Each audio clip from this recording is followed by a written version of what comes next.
You know, for so long, whenever the left would get upset with comedians, the MAGA cause was to say, stop, you're trying to censor them. It's just comedy. Have a laugh, sit down, shut up, right? And sometimes that criticism of the left was fair. I think sometimes comedians got too much flack for trying to be funny and trying to make people laugh. But then sometimes it was just a very understandable reaction to something that someone had said. And regardless, groups being upset with prominent figures saying stuff is just a part of life, okay? And now, especially in the wake of the election, there's this attitude of stop poking fun at Trump, okay? He's beloved and everyone should love him. And so when SNL will poke fun at him, or when SNL, like the Tom Hanks skit recently happened, when they poke fun at MAGA, because there's this emboldened we are the winners attitude, now they're the ones who are constantly taking issue with comedy, which is really interesting. But here's an SNL skit.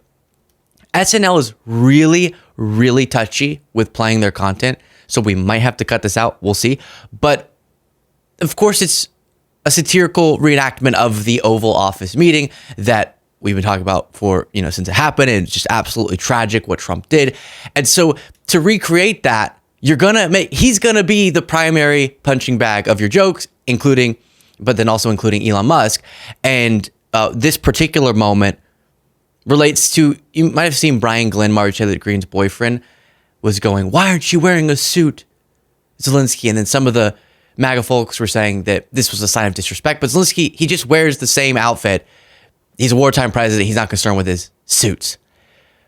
But MAGA's really upset with Zelenskyy for that, but not so upset with Elon Musk for the exact same thing. And you know what? You're not even wearing a suit. It's disrespectful. Who shows up to the White House in a t-shirt and jeans like a garbage person?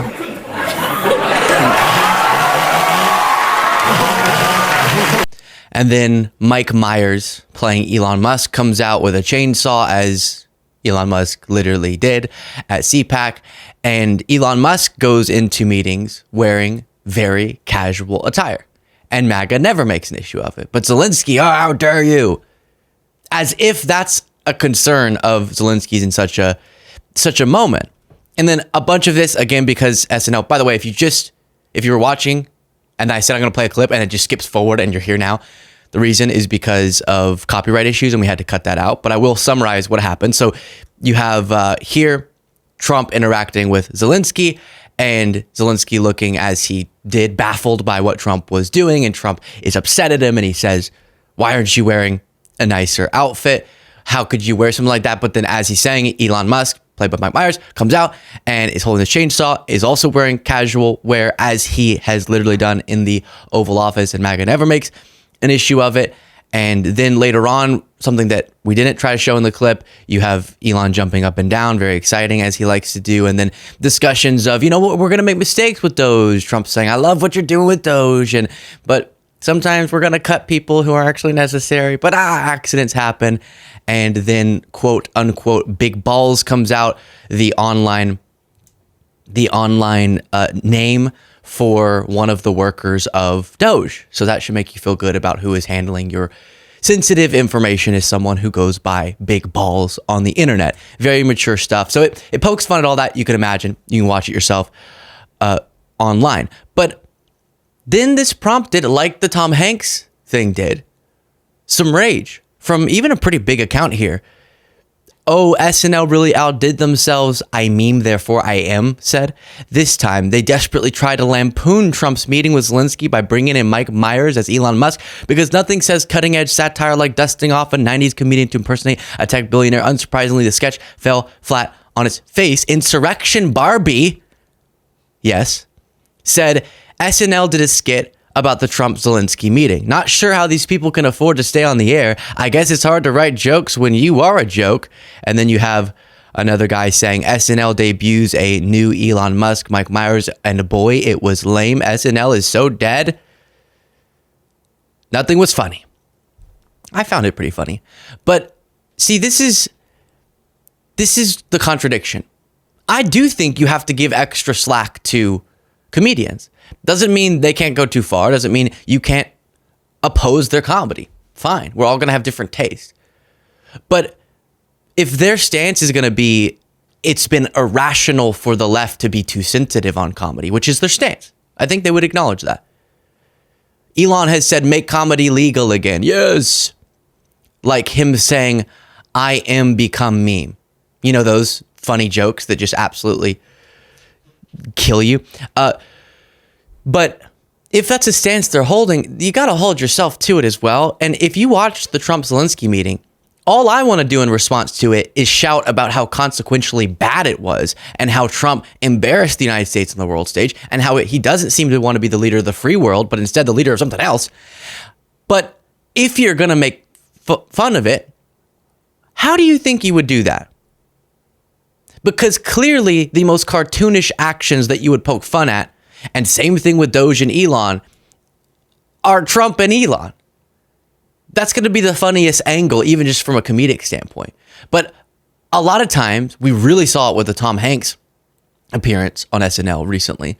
But there's a real rage from some people who are now contradicting the thing they've been advocating for a long time on comedy. Now, more seriously, in the wake of this meeting, you had Vance going to vacation and the residents of Vermont protesting him brutally. However, Vice President J.D. Vance is vacationing in a remote ski town in Vermont, and we did see some protests today lining the streets, including one protester who held a sign that said, "Go ski in Russia, traitor." So very notable there. But remember that. Yeah, and it has in the past, I'd say, been a fair question to say, should you really simplify our disagreements over a given issue, Ukraine being one of the most relevant with the subject I'm talking about? Is it really fair to say you're just espousing Russian talking points? Does that oversimplify a debate in criticizing MAGA? Post that meeting, though, I think that sign that people were holding in that criticism, it really is becoming that simple.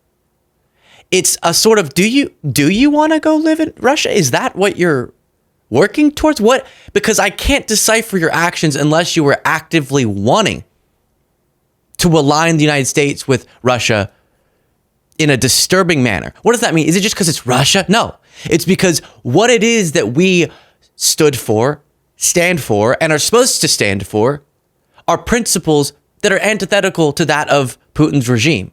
And so by pushing us in his direction because of whatever reason, you're necessarily contradicting the values that we're supposed to hold, that's supposed to make America America. It's not just about a boogeyman of Putin. It's about the principles at stake here. By the way, on CNN, during one of these roundtable discussions, the reasonable side of this argument being represented was on fire from a few of the panelists. It wasn't just a mistake. It was an ambush. I mean, this was a plan. This was a politically calculated ambush from all sides, right? No one would feel comfortable walking into an environment like that from any country, and no one should be treated that way. From the reporter to the greeting to the mocking of his clothes, it was beneath America and beneath the White House to treat a guest in our country and a leader who is actively engaged in combat, who is right now losing his fellow service members, who's losing his women and children. His cities are being bombed. And we're talking about his clothes, and we're talking to him that way. It was victim shaming, which is what Trump has been doing to Zelenskyy in Ukraine since before he got elected. It's unacceptable, it's inappropriate, and it's also undermining not just Ukraine, but our own national security. We are now aligned with the bad guys. Russia is the bad guy, Ukraine is the good guy. And when we continue to attack Ukraine and defend Russia, that puts us in line with the bad guys, which is not where America wants to be. Well, it's very clear. In one of our recent segments, we went through the historical context. I won't do it again because we just did it, and it'll be a part of one main show for our podcast listeners so that we get very repetitive. But there's so much depth and history and information and facts that we have, but you kind of can whittle it down. It's not that that's the whole argument, good guy, bad guy. But if we need to really simplify it for some of the confused people, it really is that simple. Rarely are things that simple. It's that simple. You add the complexities, it just strengthens that paradigm more.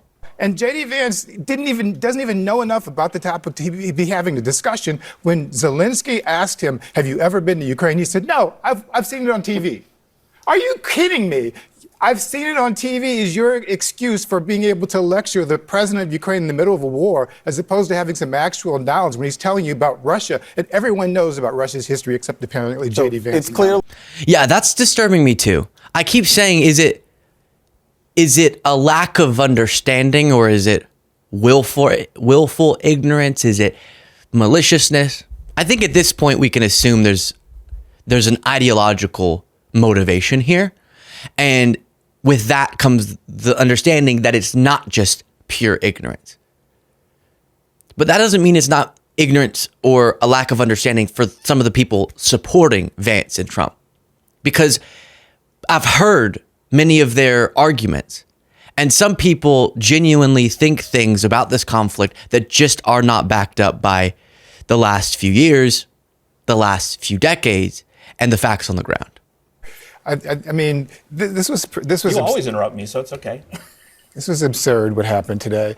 I mean, the idea that Zelenskyy has never thanked America. He has repeatedly thanked America. That's completely false. So JD Vance had no reason to say that. The idea that he should somehow apologize for what he's done.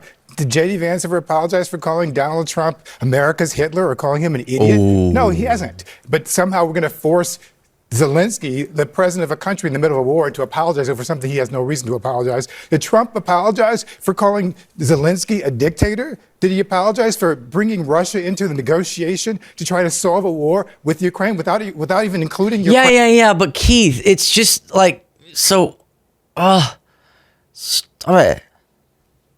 But it's just, stop it, Keith. And then here's one little moment of a right-wing argument. Let's see how it goes. Well, that's what he's been trying to do. And I disagree with everything that the lieutenant colonel has been saying. You know, I'm just some simple... Pete Seat. You know?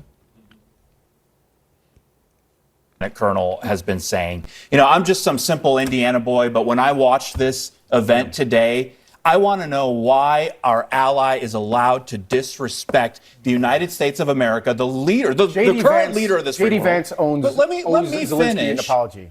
President Trump owes Zelenskyy an apology for the way he was treated. For what? I demand it. What? I demand that they give... Pete Seat, I'm getting bad vibes from you. We don't know each other. This is the first time I'm seeing you on CNN. I'm getting bad vibes from you. Zelenskyy an apology for the way he was treated. For what? I demand it. What? I demand that they give... You demand. Okay, UN resolution number 2. If you're going to go ahead and say preposterous things like Zelenskyy owes an apology for being attacked, I'm going to go ahead and say something outrageous. Actually, I'm going to go ahead... price of... You say that Ukraine wants peace. I think JD Vance should resign. How about that? We're just going to go throw crazy stuff into the air. You say Ukraine... Yeah, if we're just saying stuff, then I think it's Trump who should resign in disgrace. Pete Seat. Well, listen, he's doing his best, okay? When you're trying to defend, I don't know why you would, but let's say you do. I don't know why you would, but let's say you do defend Trump's actions in this situation. Maybe you're thinking, I want to be the next Scott Jennings. The Scott Jennings, I want to do it. I want to do it, okay? So if Pete Seat, he wants to be the next Scott Jennings, he's thinking, I have to sit at this table, I got to defend Trump's Oval Office meeting. It's a tough spot to be in, okay? If you really think about it, it's a tough place when you have to defend the indefensible. And that's why you just don't defend it. Share your thoughts in the comments.